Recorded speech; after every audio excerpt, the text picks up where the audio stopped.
எல்லா புகழும் ஏக வல்லவனாகிய அல்லாஹ் ஒருவனுக்கு உரித்தாகட்டுமாக. ஈருலக தலைவராக வந்துதித்த நமது உயிரினும் மேலான கண்மணி நபிகள் நாயகம் ஸல்லல்லாஹு அலைஹி வஸல்லம் அவர்கள் மீதும் சாக்கியம் நிறைந்த உம்மத்துமார்கள் நம் அனைவர்கள் மீதும் அல்லாஹ்வுடைய அன்பும் அருளும் என்றென்றும் உண்டாகட்டுமாக. அல்லாஹ்வுடைய மாபெரும் கிருபையினால் தினந்தோறும் ஓதி வந்த குர்ஆன் ஷரீஃபினுடைய நிறைவாக இன்று ஓத கேட்டு அமர்ந்திருக்கிறோம். அல்லாஹ் தஆலா நம்முடைய ஓதுதல்களையும் கேட்டல்களையும் ஹாஜாத்துகளையும் துஆக்களையும் அல்லாஹ் கபூல் செய்து அருள் புரிவானாக. அருமையானவர்களே, ஒரு 10 நிமிஷத்துல இன்ஷா அல்லாஹ் நிறைவு செஞ்சிருவோம். சிறப்புக்குரிய நாள்னால இந்த குர்ஆனை பற்றி ஒரு சில தகவல்கள் பேசியாக வேண்டிய ஒரு நிலை.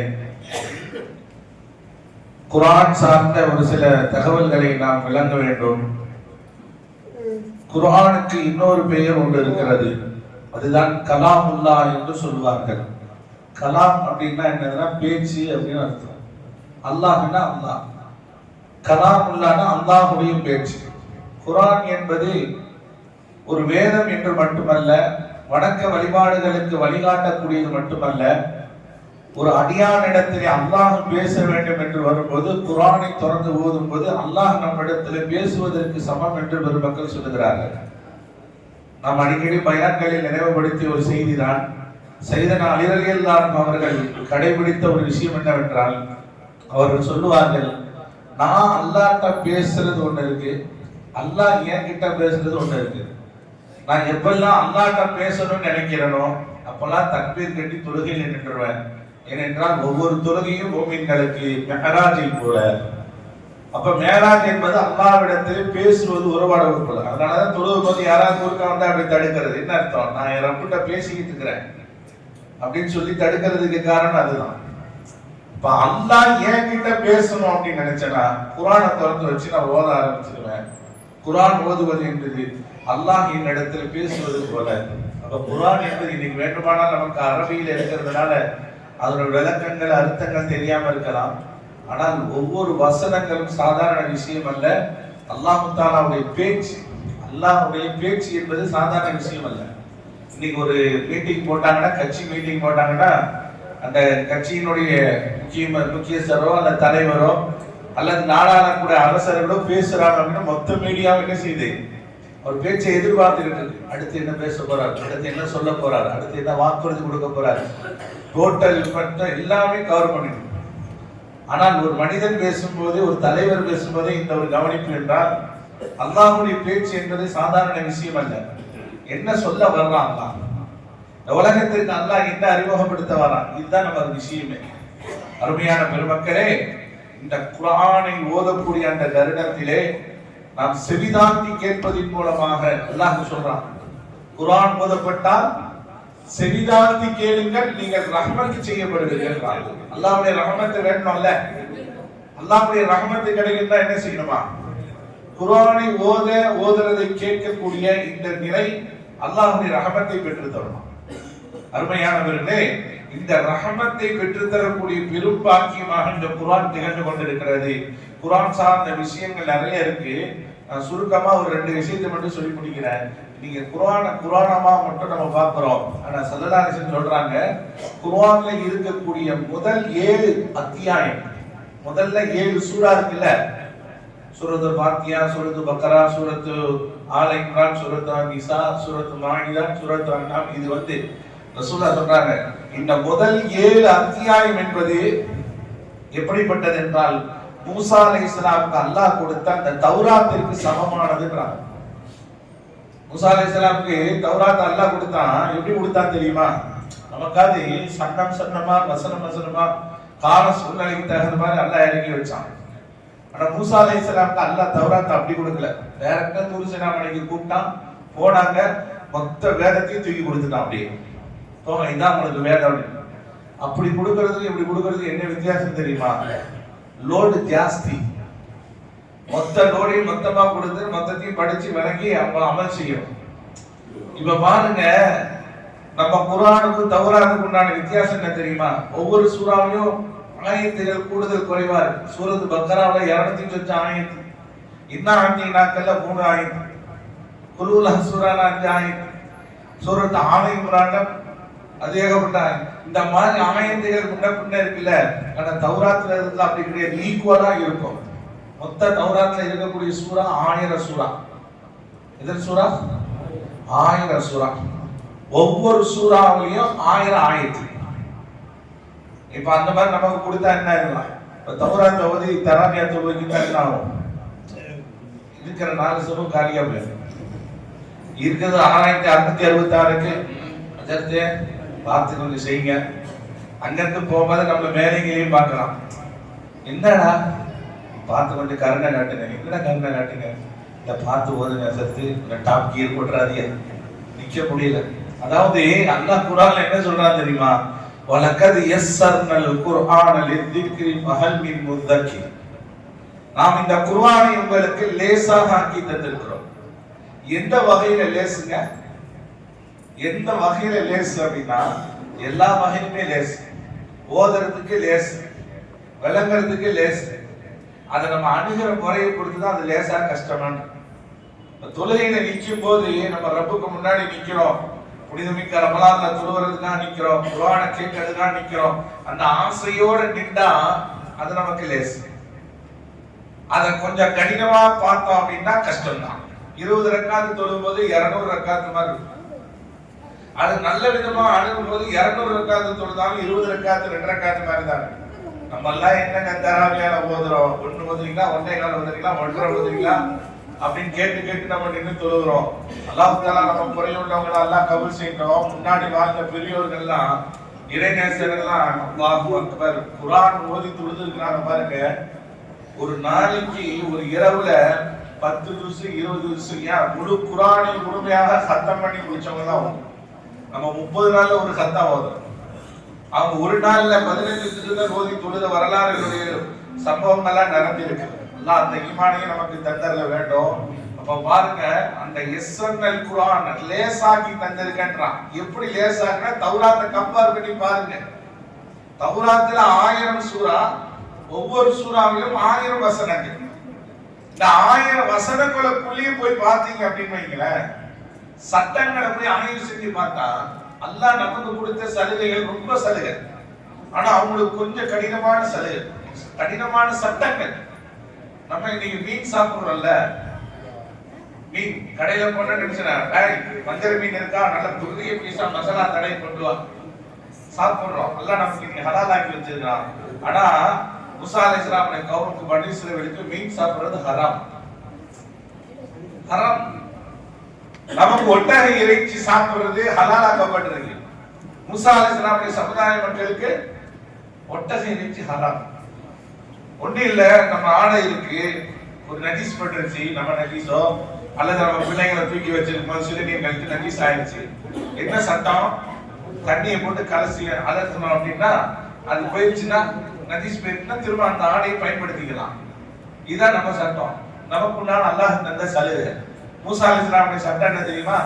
எங்க நஜீஸ் பட்டுச்சோ அங்க இருக்க அப்படியே கட் பண்ணி எடுத்துடணும். துணியை என்ன செஞ்சிடணும்? கட் பண்ணி எடுத்துடணும்.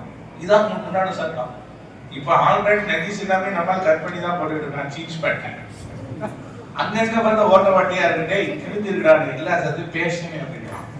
மூசா அலைஹிஸ்ஸலாமுடைய கௌவோட மோசமா இருக்கிறாங்க. அதுக்கு முன்னாடி முடிஞ்சா அங்கங்க கிழிஞ்சு கிடக்குது. கிழிஞ்சி போடுறதுதானே ஒரு ஃபேஷனா இருக்கும். நவுதுபில்லாஹ் அல்லாஹ் பாதுகாக்கணும். இந்த மாதிரி சட்டங்கள் கொஞ்சம் கடினமானது. அவங்களுடைய நிலை அதே போல நம்ம தொழுகை நேரம் வருது, பள்ளிவாசல்ல வந்து ஜமாத்தோட தொழுகணும். ஆனா வீட்டுல தொழுகிறோம், ஒரு நிர்பந்தத்தின் அடிப்படையில் தொழுக கூடுமா கூடாதா? கூடும். நன்மை கம்மியா இருந்தாலும் தொழுக கூடும். கடையில தொழுகிறோம், கூடுமா கூடாதா? கூடும். பிளைட்ல போயிட்டு இருக்கிறாங்க, ஒரு முசல்லா போட்டு தொழுகிற அளவுக்கு இடம் இருக்கு, தொழுலாமா? தொழுகலாம். கப்பல்ல தொழுகலாம், பிளைட்ல ட்ரெயின்ல தொழுகலாம், பஸ்ல தொழுகலாம், கார்ல தொழுகலாம். இடம் சுத்தமா இருந்துச்சா எங்க வேண்டுமானாலும் தொழுகலாம், தொழுக கூடியும். ஆனா நன்மை கொஞ்சம் குறைவா இருக்கும், ஆனா கடமை நிறைவேறும், தொழுக கூடியும். மூசா அலைஹிஸ்ஸலாமுடைய கௌரவம் என்ன தெரியுமா? தொழுகிற இடம் எதுவோ அங்கதான் வந்து தொழுகணும். வீட்டுல தொழுதாலும் தொழுக கூடாது, கடையில தொழுதாலும் தொழுக கூடாது, காட்டுல தொழுதாலும் தொழுக கூடாது, வாகனத்துல தொழுதாலும் தொழுக கூடாது. தொழுகைக்குரிய இடத்துல வந்துதான் தொழுகணும், இல்லைன்னா தொழுக கூடாது.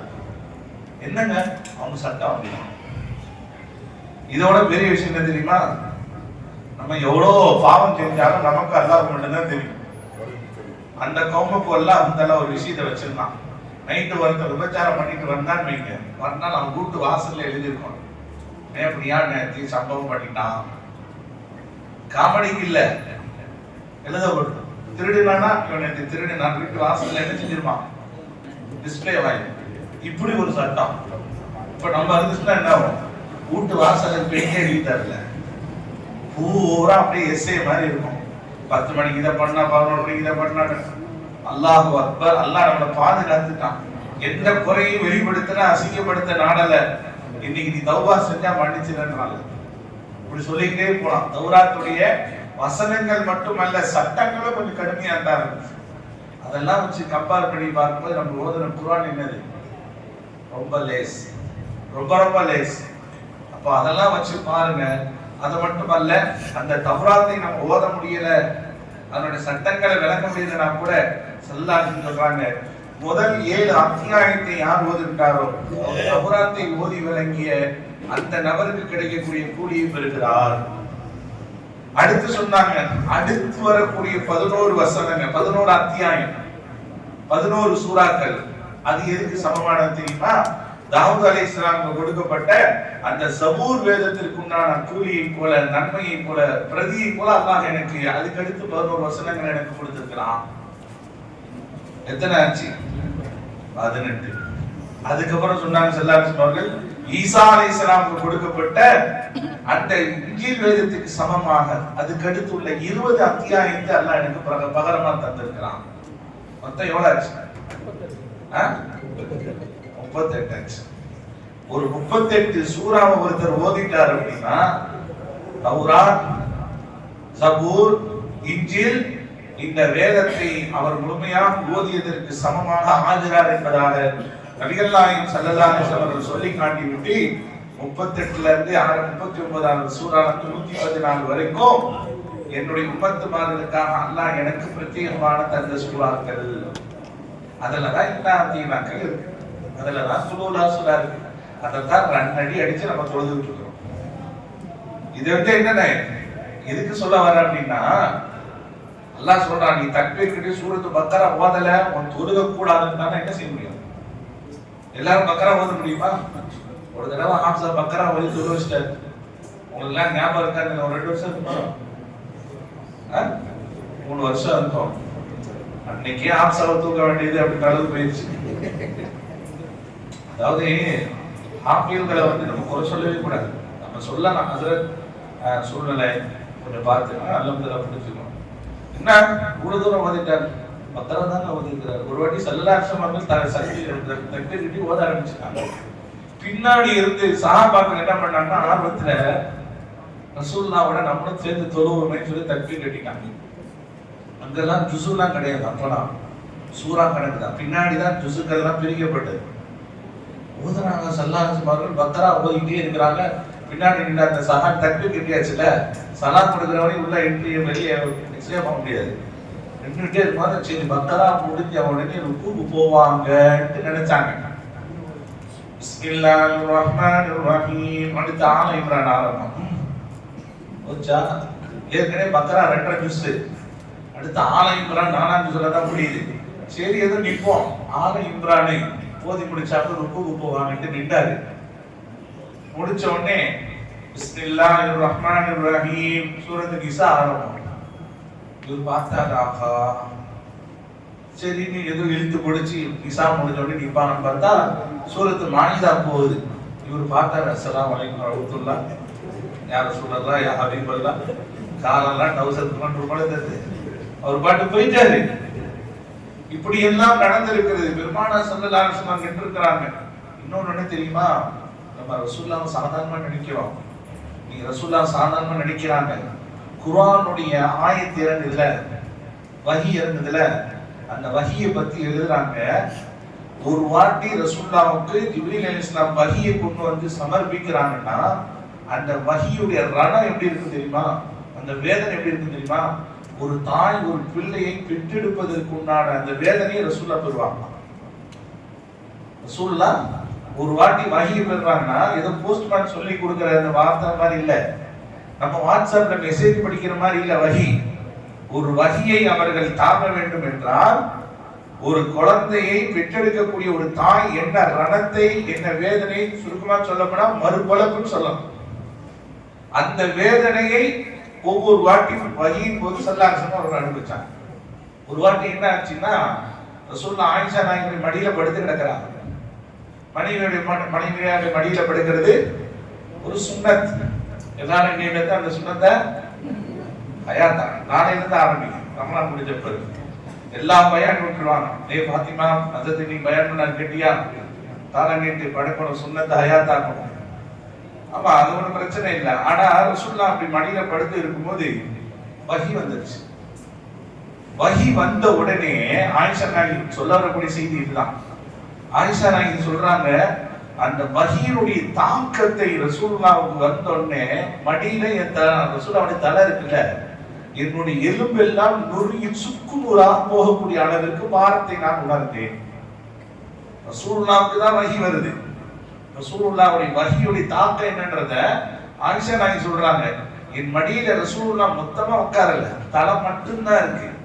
அந்த தலையினுடைய பாரம் எந்த அளவுக்கு இருக்குன்னா, என்னுடைய தொடை எலும்பெல்லாம் நொறுங்கி சுக்கு நூறாக போகக்கூடிய அளவிற்கு நான் ரணத்தை உணர்ந்தேன்றாங்க. அப்ப எவ்வளவு பெரிய ரணத்தை ரசூலுல்லாஹ் ஒவ்வொரு ஆயத்தை பெறும்போது பெற்றிருப்பாங்க. ஒரு கட்டத்துல ஸல்லல்லாஹு அலைஹி வஸல்லம் அவர்கள் என்ன செஞ்சாங்கன்னா, ஒரு ஏறுறதுக்காக படியேறதுக்காக அலி ரலியல்லாஹு அன்ஹு சொன்னாங்க, என் மேல நீங்க ஏறுங்க அப்படின்னு அலி ஸல்லல்லாஹு அலைஹி வஸல்லம் சொன்னாங்க, என் மேல காலை வச்சு ஏறுங்க. அலி ரலியல்லாஹு அன்ஹு யார் சொல்ல, உங்க மேல நான் கால் வைக்கிறதா, அதெல்லாம் சாத்தியப்படாது, நான் வேணா புரிஞ்சுக்கிறேன், நீங்க வேணா ஏறுங்க அப்படின்னா. ஸல்லல்லாஹு அலைஹி வஸல்லம் ஒரு காலை தான் இப்படி வச்சாங்க. அலி ரலியல்லாஹு அன்ஹு புடக்குன்னு வந்துட்டாரு. எப்படிப்பட்ட அலி ரலியல்லாஹு அன்ஹு, கைபர் கோட்டையை ஒத்த கையில தூக்கி வீசினவர், வீரத்தின் விளைநிலம் செய்த அலி ரலியல்லாஹு அன்ஹு அவர்கள். அவ்வளவு பெரிய பலசாலியான அலி ரலியல்லாஹு அன்ஹு ரசூலுல்லாஹ்வுடைய காம வச்சனும் பொதுக்கு வந்துட்டாங்க. என்ன விஷயம் அப்படின்னா, வஹியை தாங்கக்கூடிய உடம்பாக பெருமானார் ஸல்லல்லாஹு அலைஹி வஸல்லம் இருந்தாங்க. இந்த அளவுக்கான ஒரு விஷயத்தை ஆயத்தின் மூலமாக கொடுத்தாங்க. அதான் அல்லாஹ் குர்ஆன்ல சொல்றான், லவ் அன்ஸல்னா ஹாதல் குர்ஆன அலா ஜபலில் லரஐதஹு காஷிஅன் முத்தஸத்திஅன் மின் கஷ்யத்தில்லாஹ். இந்த குர்ஆனை நாம் ஒரு மலையின் மீது இறக்கி வைத்தால், இந்த குர்ஆனுடைய தாக்கத்தினால் மலையெல்லாம் சுக்கு நூறாக ஆகியிருக்கும். ஆனால் மனிதன் பொறுப்பேற்றுக் கொண்டதினால் ஏதோ ஒரு சாதாரண ஒரு கிதாபை நினைச்சிட்டு இருக்கிறான். ஆனா ஒரு கடுமையான பாறை கூட தாங்க முடியாத அளவுக்கு உண்டான தாக்கத்தை பெற்றதுதான் இந்த வேதம். இப்படிப்பட்ட வேதத்தை அல்லாஹ் தஆலா நமக்கு தந்திருக்கிறான் அப்படின்னா அது சாதாரண விஷயம் அல்ல. இந்த குர்ஆனோடு யார் தொடர்போடு இருக்கிறார்களோ, ஒன்னே ஹாஃபிஸா இருக்கணும், அல்லது குர்ஆனை வரைக்கும் ஆலிமா இருக்கணும், அல்லது ஹாஃபிஸுக்கு ஓத வைக்கக்கூடிய தகப்பனாக இருக்கணும். நம்ம பிள்ளைங்களை ஓத வைக்கக்கூடிய தகப்பனாக இருக்கணும். இல்லையா நம்ம சந்ததிகளை உருவாக்குறவரா இருக்கணும். ஆனா எதுவுமே இல்லையா, ரசூலுல்லாஹ் சொல்றாங்க, அந்த குர்ஆன் உடையவர்களோடு நல்ல விதமான நட்புறவோடுவாது இருக்கணும். அப்படி இருந்தாவது என்ன செய்யலாம், சொர்க்கத்துல நம்ம பிடிச்சிட்டு போயிடலாம். ஏனென்றால் குர்ஆனை மனனம் செய்த, குர்ஆனை விளக்கம் அறிந்த இந்த அறிஞர்கள் எல்லாம் மறுமை நாளில் எப்படி அழைக்கப்படுவார்கள் என்றால், நபிகள் நாயகம் ஸல்லல்லாஹு அலைஹி வஸல்லம் சொல்றாங்க, அல்லாஹ் சொல்வானா, என் குடும்பத்தார்களே அப்படின்னு சொல்லி அழைப்பானா. ஹதீஸ்ல வருது. உடனே கேட்பாங்களா மலக்குமார், யா அல்லாஹ் உனக்கு குடும்பமா, உனக்கு குடும்பமான்னு கேட்பாங்க. ஆமா, யார் யாருலா அப்படின்னே அல்லாஹ் சொல்வான், என்னுடைய கலாமை மனனம் செய்த, என் கலாமை ஓதிய, என் கலாமை விரும்பிய, அதாவது குர்ஆனை ஓதிய, மனனம் செய்த, விரும்பிய, மார்க்கத்தை சட்டத்தை அறிந்த குர்ஆன் தொடர்புடையவர்கள் அத்தனை நபர்களும் என்னுடைய குடும்பத்தார்கள் என்று அல்லாஹ் இந்த வார்த்தையை ஏன் சொல்றான் அப்படின்னா, என்னுடைய ரொம்ப ரொம்ப ரொம்ப ரொம்ப நெருக்கத்தை பெற்றவர்கள் என்பதற்கு தான் அந்த குடும்பன்ற வார்த்தையை பயன்படுத்தலாம். முட்ட தொழுகையை தொழுதவர்களுக்கு அல்லாஹ் இந்த வார்த்தையை சொல்லல. நோன்பு வைத்தவர்கள் எல்லாத்துக்கும் நன்மை உண்டு, சமாதானம் உண்டு, சிறப்பு உண்டு, அது எந்த விஷயம் இல்ல. இந்த வார்த்தை என் குடும்பத்தார்களே என்று அல்லாஹ் சொல்லக்கூடியது குர்ஆனுடைய தொடர்புடையவர்களுக்கு மாத்திரம் அல்லாஹ் சொல்வானே ஒழிய வேற இபாதத்துக்காரர்களுக்கு சொல்றது இல்ல. ஒருத்தர் 10 ஹஜ்ஜி செஞ்சிருப்பாரு, அவங்கள பார்த்து அல்லாஹ் என் குடும்பத்தார்கள் அல்லாஹ் சொல்ல மாட்டான். ஆனா ஹஜ்ஜி செஞ்ச கூலி உண்டு, நன்மை உண்டு, சவாபு உண்டு, சொர்க்கம் உண்டு. ஆனா அல்லாஹ்வுடைய வாயிலிருந்து என் குடும்பமே, ஒரு அதிகாரி இருக்கிறாரு, ஒரு முதலமைச்சர், என் நண்பன் அப்படின்னு ஒருத்தர் சொல்றாருன்னா அவருக்கு மதிப்பு ஜாஸ்தி இல்லையா? அதே மாதிரி ரப்புல் ஆலமீன் அல்லாஹ் என் குடும்பம்னு அல்லாஹ் வந்து சொல்றானா, அது குர்ஆனை தொடர்புடையவர்களுக்கு மாத்திரம்தான் சொல்றான் என்பதை ஹதீஸ் நமக்கு சொல்லி காட்டுகிறது. அதனால தான் குர்ஆனை வந்து நான் நிறைய பேர் வந்து சொல்லுவாங்க, அதற்கு குர்ஆன் ஓதுறதுக்கு ஆசையா இருக்கு. இப்படிப்பட்டவங்க முதல்ல என்ன செய்யணும் தெரியுமா?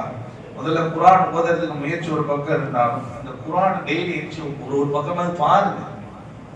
ஓதுறது ஒரு ரெண்டாவது, அந்த குர்ஆன் எடுத்து வச்சு சும்மா வந்து என்ன செய்யணும்? அல்லாஹ் தானே சொல்றான், குர்ஆன் ஓதுறது மட்டும் நன்மை இல்லை, கேட்கறது மட்டும் நன்மை இல்லை, குர்ஆனை பார்த்தாலே நன்மை தான். ஒரு குர்ஆன் எப்படி முடிச்சு பார்க்க முடியாதா? அதுக்கு காசு வேணுமா, பணம் வேணுமா, ரிஸ்க் எடுக்கணுமா? எத்தனையோ ரேக்கல குர்ஆன் இருக்கு, எடுத்து வச்சு ஒரு பக்கம் அப்படியே இப்படி பார்த்தா அதுக்கு சவாபு. 3 விஷயங்களை சொல்லுவாங்க, நீங்க வந்து பார்த்தாலே அதுக்கு நன்மை. உங்களுக்கு நல்லா தெரியும். முதலாவது என்னது? காபத்துல்லா. காபத்துல்லாவை தவாபு சுத்துறது ஒண்ணு இருக்கு. ரெண்டாவது சும்மா உட்காந்து இப்படி பார்த்துக்கிட்டே இருந்தா, இப்ப அதையும் பார்க்க விட மாட்டாங்க, உட்கார்ந்தாலே அடிச்சு பத்தி விடும். ஏன்னா அங்க நெருக்கடியின் காரணமாக இப்ப எங்கேயும் உட்கார முடியல, பக்தில உட்கார்ந்து பார்த்தாதான் உண்டு. ரெண்டாவது நம்ம பெற்றெடுத்த பெற்றோர்கள், தாய் தந்தையரை கருணை கண்போடு பார்த்தோம் அப்படின்னா அதுக்கு நன்மை. இன்னைக்கு என்ன பண்றான், அப்பா அம்மாவை பால்கனியில தூக்கி போட்டுறாங்க, என் கண்ணில் படாத அப்படின்ட்டு. இந்த மாதிரி ஒரு சூழ்நிலை. அப்ப பெற்றோர்களை கருணை கண் கொண்டு பார்க்கிறது ஒரு சவாபு. மூணாவது என்னன்னா, குர்ஆனை பார்த்தாலே நன்மை. அந்த குர்ஆனை நம்ம என்ன செய்யணும்? தொடர்போடு இருக்கணும். ஓதுறது, அதுல விளக்காடுறது ரெண்டாவது விஷயம். முதல்ல அந்த குர்ஆனை நாம் பார்க்கக்கூடிய ஒருவோடு அதை தொட்டு பார்த்து முத்தி முகந்து அதை செய்யக்கூடிய நாம. ரெண்டாவது அந்த குர்ஆனுடையவர்களை கண்ணியப்படுத்துதல். குர்ஆனுடையவர்களை கண்ணியப்படுத்துது. இன்னைக்கு வந்து ஆலிம்சாக்கள்லாம் ஆசாக்கள்லாம் எந்த அளவுக்குன்னா, வீட்டுக்கு பாத்தியாவதற்கு தான் தேவைப்படுறாங்க. வீடு பால் காய்ச்சறனா அதுல நாளைக்கு குர்ஆன் காணி அது ஓதிட்டு அப்படியே மவுலுது ஓதிட்டு போவாங்க. அதுக்கு மட்டும் பாத்தியாவதற்கு ஓப்பனிங் பண்ணும். மற்ற நேரத்துல என்ன வச்சுதான் எல்லாத்தையும் சொல்லல. ஒரு சில நபர்கள் இருக்கிறாங்க, சாதாரணமா நினைப்பாங்க. அது அப்படி அல்ல. குர்ஆன் என்பது குர்ஆன் காணி ஓதுறதுக்காக ஓப்பனிங்காகவும் இல்லை. அந்த கலாம் என்பது அல்லாஹ்வுடைய வார்த்தை, அதற்கு கொடுக்க வேண்டிய மரியாதை உள்ளது. ஸல்லல்லாஹு அலைஹி வஸல்லம் அவர்கள் எந்த அளவிற்கு நீங்கள் ஆலிம்களோடு ஹாஃபில்களோடு கண்ணியப்படுத்தக்கூடியவர்களாக இருக்கிறீங்களோ, அவங்களுடைய கரம் பிடித்து சொர்க்கம் போறதுக்கு ஒரு வாய்ப்பு இருக்கு. ஒரு ஹதீஸை நான் சொல்லி முடிக்கிறேன். ஒரு பாணி அவன் நரகத்துக்கு நோக்கி போகக்கூடிய ஒரு தருணம். அல்லாஹ் கேட்பானா, உன்னை மன்னிக்கணும், என்ன செய்யலாம் அப்படின்னு சொல்லிட்டு ஆலிம்களோட விஷயத்துல போவானா. நீ ஆலிம்களை போதிக்கிறா இல்ல, அவங்களுக்கு ஏதாவது ஓத வைக்கிறதுக்கு உதவி பண்ணிருக்கிறா இல்ல, அவங்க தெருவுலையாவது நீ வசிச்சிருக்கணும்னு கேட்பாங்க. இல்ல அப்படின்னு. சரி, அவங்க சாப்பிடுறது கூட உட்காந்து சாப்பிட்டுருக்கியா? ஒரே ஒரு தடவை உட்காந்து சாப்பிட்டுருக்கேன், போ நீ சொர்க்கத்துக்கு போ. என் கலாமை கற்ற அந்த ஆலிமோடு அல்லது ஹாஃபிலோடு நீ உட்கார்ந்து சாப்பிட்டு. இந்த ஹதீஸம் வந்து எல்லா ரூட் வந்துடாதுதான். ஆமா, எங்களுக்கு சிங்கிள் சாப்பாடு தான் வந்துகிட்டு இருக்கு. அந்த இந்த ஹதீஸை நான் தயார் தக்கான ரொட்டியில் ஒன்று கொடுத்துருப்பாங்க, வரும்போது பார்சலோட வேணா வாங்க உட்காந்துருக்கலாம். இந்த எதுக்கு இந்த ஹதீஸ் சொல்றேன்னா, அந்த மஹப்பத்தோடு அவர்கள் பழகக்கூடிய அந்த பழகுதல் எங்களுக்கோ எங்க உடம்புக்கோ எங்க சதைக்கோ எதுக்கு மரியாதை இல்லை, கல்வுக்கு இருக்கக்கூடிய மரியாதை. நீங்க எத்தனையோ பேர் என்னை விட வயசுல மூத்தவங்க, அனுபவசாலிகள், செல்வந்தர்கள், தனவந்தர்கள் எல்லாம் உட்கார்ந்துருக்கீங்க. நீங்க உட்கார்ந்து உபதேசம் பண்றேன்னா என்ன காரணத்தினால இங்க உட்கார வச்சிருக்கா? நான் ஹைட்டா இருக்கேன்டா இல்ல வெயிட்டா இருக்கிறேன்டா, என்ன காரணத்துக்காக? கல்வில குர்ஆன் இருக்க ஒரே காரணம் தான். ஆக அந்த குர்ஆனுக்கு தான் மரியாதை. அல்லாஹ் அதுதான் சொல்றான், நீங்க குர்ஆனை எந்த நோக்கத்திலே அணுகிறீர்களோ அந்த நோக்கத்திலே உங்களுக்கு அது உயிர் வைக்கிறோம். கிண்டல் பண்ணா கூட கிண்டலா பதில் சொன்ன குர்ஆன். ஒரு வாட்டி ஒருத்தர் கேட்டானா, குர்ஆன்ல எல்லாம் இருக்குன்றீங்க, வீடு கட்டுறதை பத்தி இருக்கான்னு கேட்டான். வீடு கட்டுறது வந்து உங்க குர்ஆன்ல இருக்காங்க. அப்ப அவர் சொன்னாரா, இருக்கே இல்லைங்க, இல்ல இருக்கா. என்ன ஆயத்து? இந்த அல்காரியத்து சூரா வருதுல, அல்காரியத்து வல்காரியா வமா அத்ராக வல்காரியா யௌம யகூலுன் நாசு கல்பராஷில் மபுசூஸ் வதகூனுல் ஜிபாலு கல்ஹினில் மன்ஃபூஸ். இந்த ஆயத்து வந்து மறுமை சம்பந்தமா பேசுறது. வதகூனுல் ஜிபாலு கல்ஹினில் மன்ஃபூஸ் வருது.